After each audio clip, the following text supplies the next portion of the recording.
Welcome to the December edition of Open Ranks. This month, we caught up with Marines from 7th Engineer Support Battalion's Bulk Fuel Company to learn how they use their leadership skills to be the force multiplier of a MAGTF.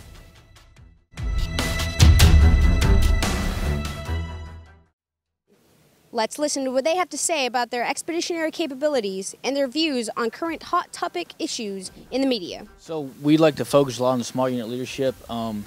The Lake O'Neill operation, we pumped over 66 million gallons for the Marine Corps base, saving a little bit over $350,000. So it was entirely sergeant-led. They went down there, they set up, they drained a lake under 30 days, which was a pretty big deal for over 66 million gallons. The same thing goes when we deploy. We put a lot of weight on the small unit leaders, my sergeants and corporals here. My job is to give them the tools they need to train, and these guys take it and they run with it. I think it is a challenge to get to know your Marines. Every Marine is different, so you need to know all the Marines' weaknesses, but you need to know their strengths, and you need to play that to the mission's advantage. And a lot of it plays into talking to your Marines. If you talk to them, you'll find out what they like, what they dislike, and how they perceive you as a leader. I know a lot of it goes into taking criticism. If you're being too hard on somebody and your buddy, your peer says, hey man, you might need to back off a little bit, don't get mad at them. Take it into heart and say, maybe I'm being a little harsh on this kid, he can't handle it.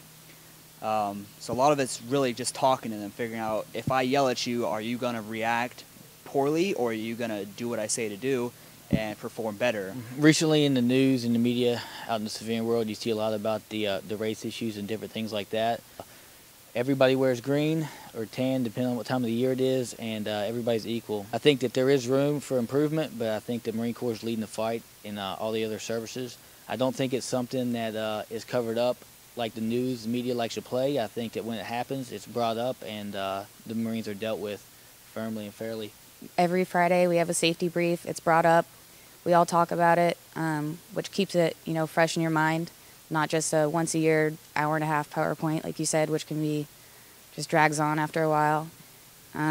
Also, I think, when situations like that do come up, people, I don't know, I guess the way they handle it is, in my mind, I think it's really, like, a good way to handle it. It's taken care of. Like, I've never felt, I don't know, unsafe here. It's mostly men around.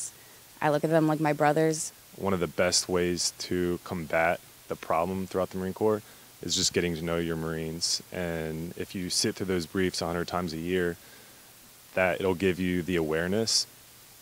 But if the Marine to the left and right of you doesn't know, or you don't know them on a personal level, then you're not going to be able to help them if they're having problems with their marriage at home, if they're having bad thoughts. And just getting to know them, sitting down one-on-one and being able to talk to them man to man, man to woman, woman to woman, and helping them through problems if they have them, or just seeing warning signs, or helping them to the point where they don't have a problem.